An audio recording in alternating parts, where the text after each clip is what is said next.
নমস্কার বন্ধুরা, আমি অধীরজ চলে এলাম আজকে গাছ পাঠার তরকারি নিয়ে। তো গাছ পাঠা কী জিনিস দেখুন চটজলদি। আমি প্রথমে এঁচোড়টাকে কিন্তু সিদ্ধ করে নিচ্ছি হালকা করে, দুবার সিটি দিলেই হবে।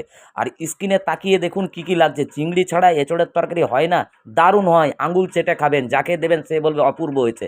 আমি কিন্তু আলু ব্যবহার করছি, সর্ষের তেলের মধ্যে আলুটাকে ভাজতে দিলাম, আর ওইদিকে কিন্তু সিটি মেরে দিল প্রেসার কুকারে। মানে এঁচোড় আমার সিদ্ধ হয়ে গেছে। গোটা গরম মশলা, তেজপাতা আর দিয়ে দিলাম গোটা জিরে সর্ষের তেলের মধ্যে, আর একসাথে পেঁয়াজগুলো দিয়ে খুব ভালো করে কিন্তু ভেজে নিতে হবে।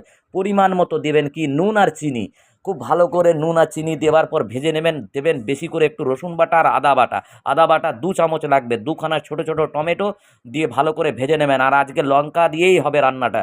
কাঁচা লঙ্কা দিয়ে দিলাম 7-8খানা, আর 2 চামচ জিরে গুঁড়ো, 1.5 চামচ হলুদ, আর পরিমাণ মতো কাশ্মীরি লঙ্কার গুঁড়ো দিয়ে হালকা হালকা করে জল দিয়ে ফুটিয়ে নেব।